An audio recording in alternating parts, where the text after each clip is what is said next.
할렐루야. 주말승교에 오신 여러분을 환영하고 축복합니다. 오늘 누가복음 19장 45절부터 48절은 마태, 마가, 누가, 요한복음에 다 있는 말씀입니다. 그런데 특별히 오늘은 다 있지만 누가복음하고 요한복음을 병행해서 봐야 되거든요. 그래야 조금 더 풍성해지고요. 또 하나는 이 본문을 안 다룰 수가 없어요. 예수님께서 예루살렘에 입성하는 것에 대해서 우리가 지난 시간에 살펴보았던 것은 왕으로 오신 호산나 우리를 구원하소서 하며 사람들이 호산나 다윗의 자손이여 했던 것은 왕의 입성이거든요.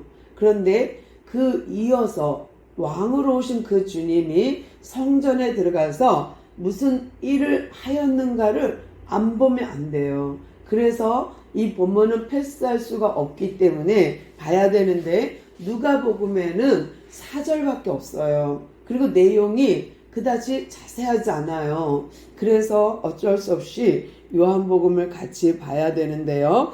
요한복음 13절에 보니까 유대인의 유월절이 가까운지라. 그러니까 이제 유대인의 명절이 있어요. 그 중에 최고로 꼽는 유월절, 그 다음에 오순절, 추수감사절. 이거 우리가 이제 추수감사절이라는데 그들은 수장절, 장막절, 이 절기 1년에 3번의 절기는 반드시 꼭 외국에 있어도 고국으로 가서 예배를 드려야 돼요. 제사를 드려야 돼요. 그런 절기예요. 그런 절기에 예수님이 지금 성전으로 들어가고 있는 이야기예요. 근데 예수님이 이렇게 예루살렘 성전으로 어린 나귀를 타고 들어가셨습니다. 그리고 나서 그 안에 가서 한 일을 보면 이거 어떻게 이렇게 할 수 있지? 할 정도가 뭐냐면 예수님께서 성전에 들어가셔서 바로 하신 것이 장사하는 자들을 내쫓는 거예요. 노끈으로 채찍을 만들어서 짐승을 때리는 거예요. 그러면 비둘기 파는 상을 엎었어요. 그럼 비둘기가 푸드득 하고 다 날아가겠죠? 또 양과 염소와 소 엉덩이를 노끈으로 채찍을 만들어 때렸다. 그러면 의도적인 거죠. 노끈을 만드는 과정이 있었을 테니까. 그리고 채찍으로 때렸어요. 그러면 짐승들이 울음소리를 내며 막 이리 뛰고 저리 뛰고 하겠죠? 난장판이 되었을 거예요. 성전 안이. 그러면 예수님이 유월절을 앞두고 성전으로 올라가서 왜 이렇게 했을까를 오늘 알아야 돼요. 그런데 이렇게 성전을 아수라장으로 만들면서 또 하신 말씀이 내 집은 기도하는 집이라 그래요. 그래서 오늘은 이 두 가지를 꼭 봐야 되는데 하나는 성전 정화 사건이에요. 그러니까 성전 성결 사건, 정결 사건이에요. 그래서 이 정화시키는 성전을 깨끗게 하는 사건 하나와 기도하는 사건 하나와 이 두 가지를 봐야 되고 마지막으로는 왜 예수님이 유월절 어린 양 예수님이 유월절에 맞춰서 예루살렘 입성했는가 요거를 봐야 되는데 첫 번째로 예수님께서 이제 예루살렘 성전으로 들어가서 짐승하고 이런 비둘기 같은 거 환전상을 엎었어요. 그 이유가 있어요. 그냥 아무 생각 없이 아이고 이렇게 내 집이 더러워서야 예배당이 이렇게 지저분해서야 하고 뒤엎은 게 아니라 그 속에 뜻이 있거든요. 왜 뒤엎었냐면 예수님께서 그 속을 알기 때문에요. 왜 성전에서 그들이 짐승을 팔았을까요? 그것은 그러니까 대제사장과 제사장들의 사욕 때문이에요. 욕심. 어떤 욕심? 주의 성전을 통하여서 개인 주머니, 사적 재산을 비축하기 위한 그들의 탐욕이 있거든요. 그거를 예수님이 뒤엎은 거예요. 욕심, 탐심. 그런데요, 이렇게 하는 이유는 뭐냐면 이제 사람들이 1년에 3번은 절기를 지키러 예배당에 가야 돼요. 성전을 가야 돼요. 그러려니까 이제 다음 달이면 6개월 후면 우리가 예배당을 가야 돼, 예루살렘을 가야 돼. 그러면요 그 중에 자기가 키우는 양 중에 염소 중에 소 중에 아주 좋은 거를 다듬고 털도 고르고 아주 그냥 좋은 것 먹여서 털이 윤기가 반질반질 나게 해서 가지고 가야 되는데 흠이 있으면 제물로 드릴 수가 없어요. 또 다리를 절면 제물로 드릴 수가 없어요. 그러니까 여러 군데서 예루살렘으로 예배를 드리러 옵니다. 그런데요 그럴 때에 혹이라도 상처 날까 어깨에 메거나 안고 와요.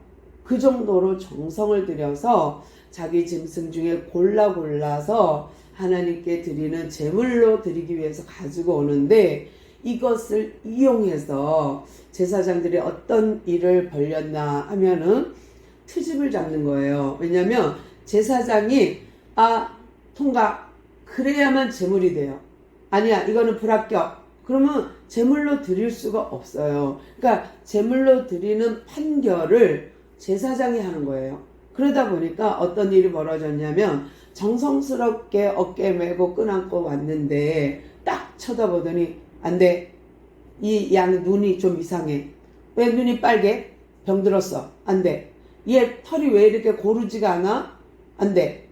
불합격. 이러면 한 달 동안 끈안고 온 보람이 없고 일주일 동안 메고 온 보람이 없는 거예요. 그렇게 자꾸 한두 번 겪다 보니 사람들은 이제 양이나 염소를 가져오지 않아요. 돈으로 갖고 와요. 그래서 성전에서 사는 거예요, 물건을. 양도 사고 비둘기도 사고 소도 사는 거예요. 그러다 보니까 돈을 갖고 와. 근데 이들은 화폐는 로마의 화폐를 쓰고 있거든요. 그러니까 가이사랴 황제의 형상이 새겨져 있는 화폐를 갖고 오는 거예요. 그러니까 안 돼. 이건 하나님께 드릴 수 없어. 가이사에게 드려야 돼. 이건 안 돼. 하고서는 또 불합격인 거예요. 그러면 어떻게 해야 되느냐? 돈을 갖고 와서 성전에서 환전을 합니다.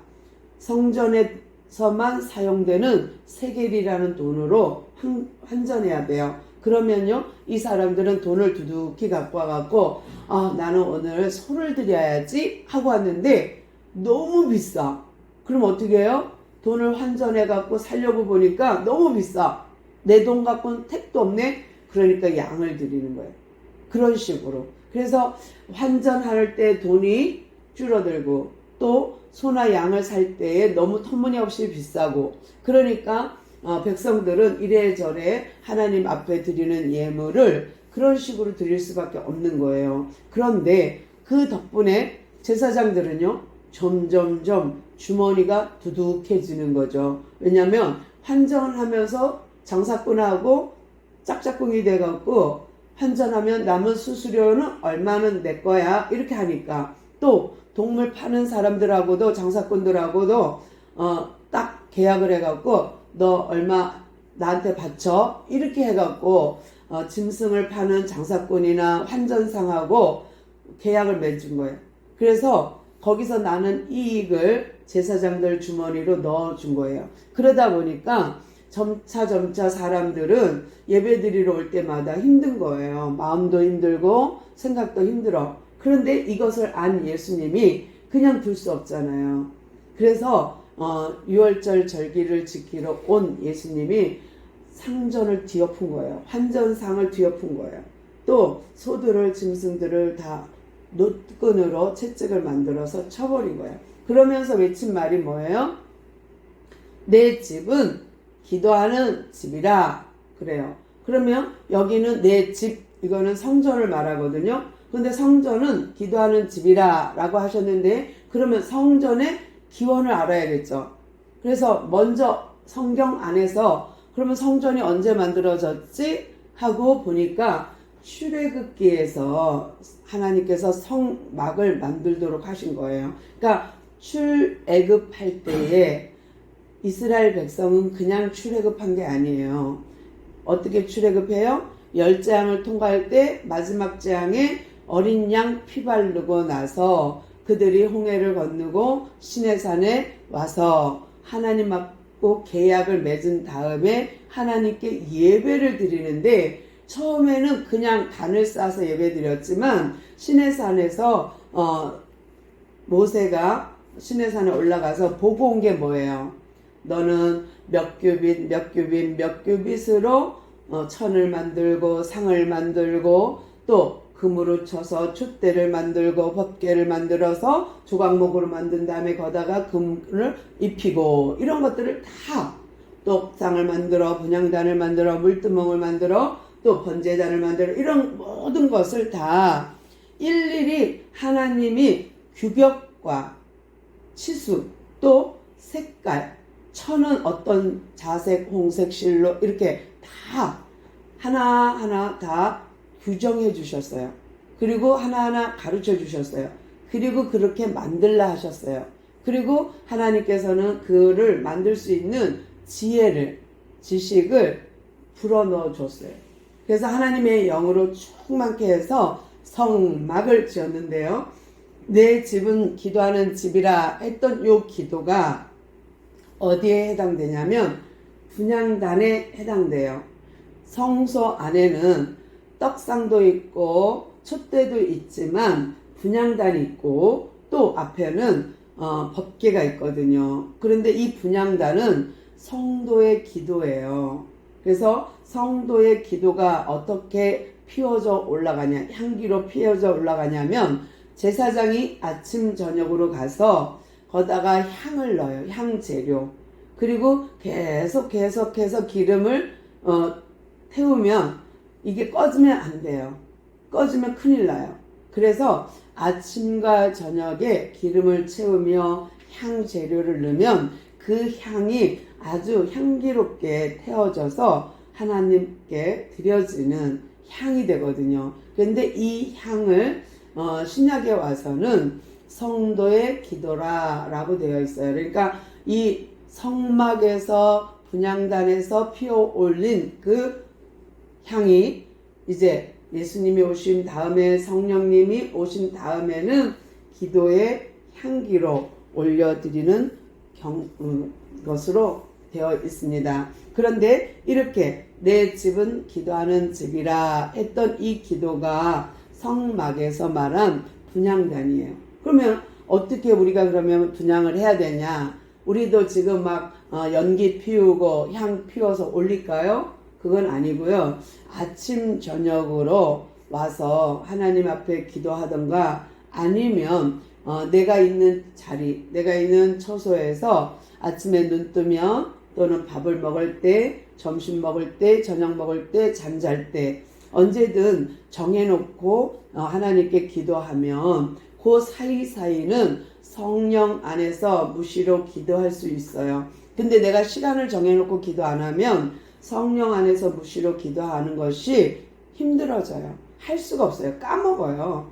세상 일에 분주하다 보면 까먹어요. 근데 내가 시간을 아침, 점심, 저녁, 잠잘 때 이렇게 딱 정해놓고 기도를 하면 그 사이사이에는 성령 하나님이 알게 하시고 생각나게 하시고 깨닫게 하셔서 성령 안에서 무시로 기도가 가능해집니다. 그런데 예수님께서 이렇게 성전 정화 사건을 한 이유, 단순히 화풀이가 아니라는 거, 또 예수님께서 내 집은 기도하는 집이라 한 것은 분명 하나님께서, 예수님께서 의도적인 거예요. 왜냐하면 노끈을 만들어서 채찍을 만들어서 한 거 보면 의도적이에요. 그러면 아까 우리가 읽었지만 한번 읽어드릴게요. 요한복음 2장 13절부터 22절인데요. 유대인들이 유월절이 가까운지라 예수께서 예루살렘으로 올라갔더니 성전 안에서 소와 양과 비둘기 파는 사람들과 돈 바꾸는 사람들이 앉아있는 것을 보시고 노끈으로 채찍을 만드사 양과 소를 다 성전에서 내쫓으시고 돈 바꾸는 사람들의 돈을 쏟으시며 상을 엎으시고 비둘기 파는 사람들에게 이르시되 이것을 여기서 가져가라. 내 아버지 집으로 장사하는 집을 만들지 말라 하시니 제자들이 성경 말씀에 주의 전을 사모하는 열심히 나를 삼키리라 한 것을 기억하더라. 아멘. 여기까지 본 거예요. 그러니까 성경대로 그들이 예배는 잘 드렸지만 너무너무 그 열정이 너무너무 세서 이런 결과까지 나온 거예요. 우리는 흔히들 큰 교회를 욕합니다. 너무 기업화 됐다고. 그러나 그 큰 교회가 지금 처음부터 그렇게 했을까요? 처음 교회부터 그렇게 작은 교회 때부터 그렇게 했을까요? 아니죠. 그들도 사이즈가 커져 가다 보니 그렇게 그 열정이 그렇게 그들을 만들어 간 거예요. 그러니까 예루살렘 교회도 처음부터 그러진 않았어요. 근데 제사장들의 욕심이 그렇게 만들어져 가는 거죠. 그 다음에 또 이제 중요합니다. 18절 볼게요. 요한복음입니다.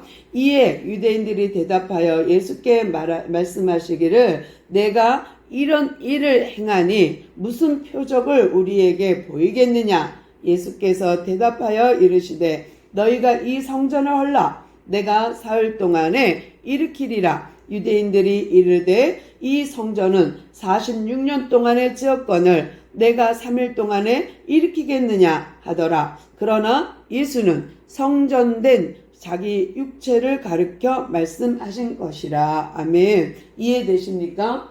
지금 예수님이 이렇게 막 뒤엎고 막 성전 정화 사건을 일으켰어요. 막 정결하게 했어요. 성전을 깨끗하게 했어요. 그러고 나니까 제사장들이 와서 묻습니다. 유대인들이 너 이렇게 할 수 있느냐 함부로 주의 성전에. 그러면 네가 지금 뭐 하고자 해서 이렇게 한 거니? 하고 물으니까 그래? 내가 보일 표적 있지. 이거 다 헐으면 이 성전을 헐으면 내가 사흘 만에 짓겠다. 그런데 그거는 보이는 성전이죠. 보이는 예루살렘 성전이에요. 그런데 예수님이 말씀하시는 것은 보이지 않는 성전을 지금 말하는 거예요. 왜? 곧 일주일도 안 돼서 예수님이 그 일을 하실 거니까 3일 만에 일으키리라 한 것은 예수님이 십자가에 이제 죽어요. 그러고 나면 사흘 만에 다시 살아나셔. 부활하셔요. 그리고 하늘에 올라갔다가 뭐를 보내주냐면 보혜사 성령님을 보내주셔요.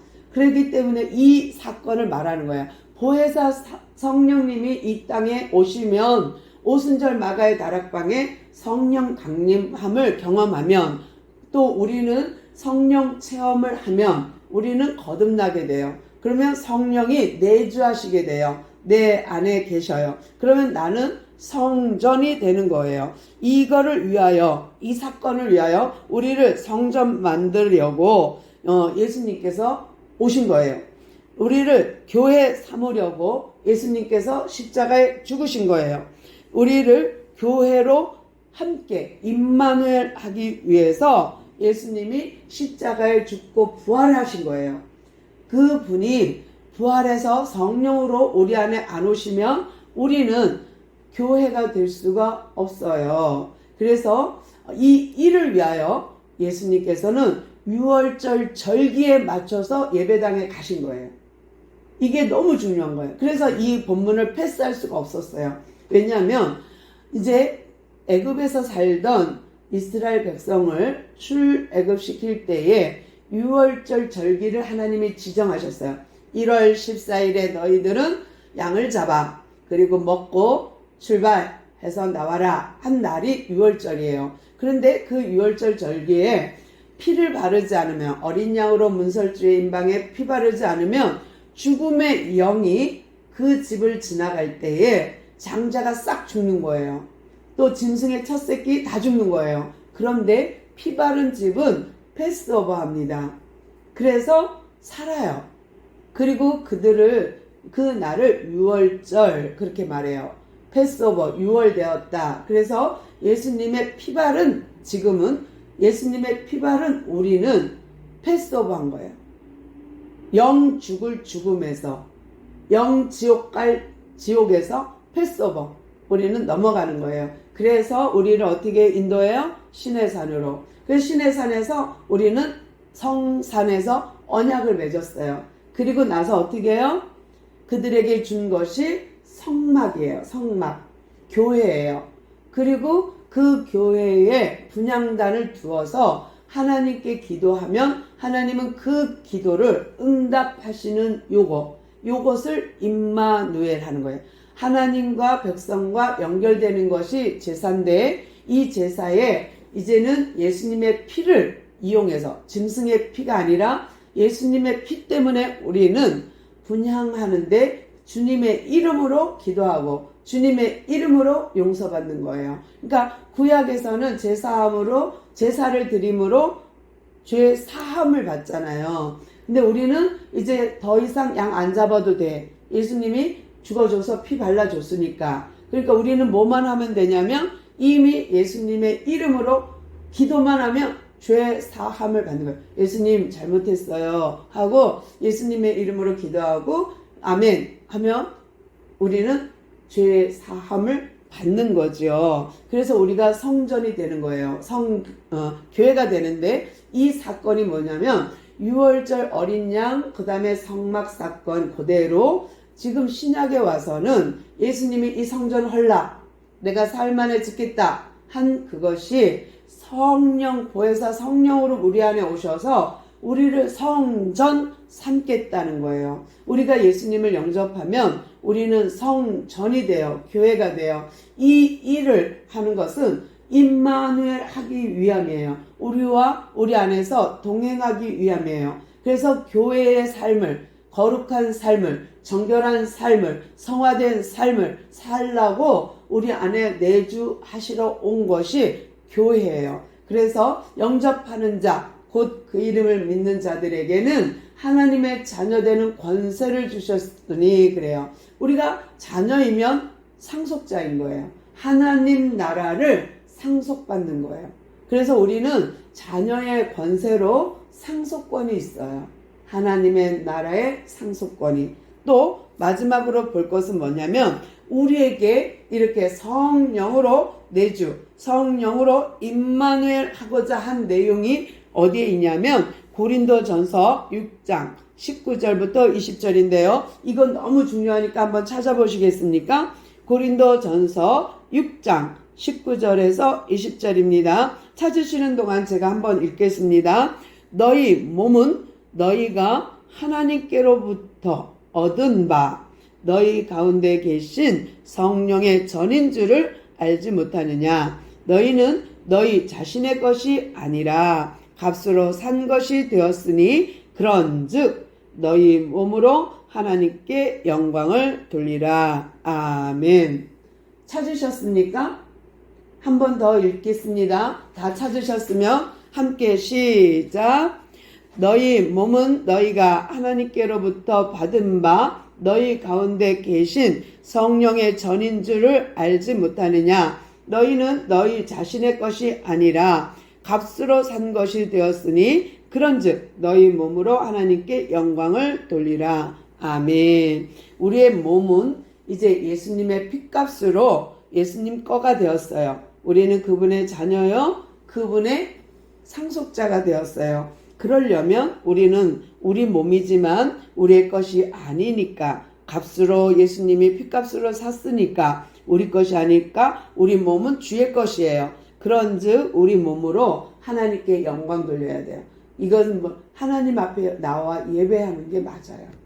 그래서 하나님은 우리한테 그렇게 하기 위해서 어린 양 예수를 죽여야 했고 십자가에 달려 죽게 한 다음에 부활을 시켜야 했고 그리고 그 하나님은 성령으로 우리 안에 와서 우리를 성전 삼으신 거예요. 그러면 성전에 할 일은 뭐예요?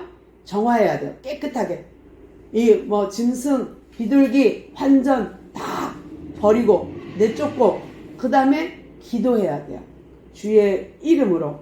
그것이 성전의 기능이에요. 그러니까 예수님이 이렇게 예루살렘 성전에 와서 뒤엎은 것은 성전의 기능을 찾기 위함이에요. 그러니까 성전의 기능을 회복하기 위함이에요. 또 다른 말로 해드리면 하나님 형상 회복이에요. 우리가 하나님이 창조하고 타락했고 그리고 다시 우리를 예수의 피로 다시 우리를 하나님 형상 회복을 요구하는 거예요. 다시 교회가 망가졌어요. 왜곡됐어요. 다시 교회를 회복시키는 누구로? 예수로. 이것이 성전 정화 사건이에요. 그래서 조금 어렵고 길지만 이것을 설명할 수밖에 없어서 설명해야 되기 때문에 오늘 하나님의 말씀 본문 성전 정화 사건을 말씀을 드렸고요. 또 오늘 이렇게 예수님이 성전 정화 사건을 했던 이유와 본질을 안다면 우리가 깨끗한 몸으로 거룩한 몸으로 하나님께 영광 돌리는 우리 모두 되기를 소망합니다. 기도하겠습니다.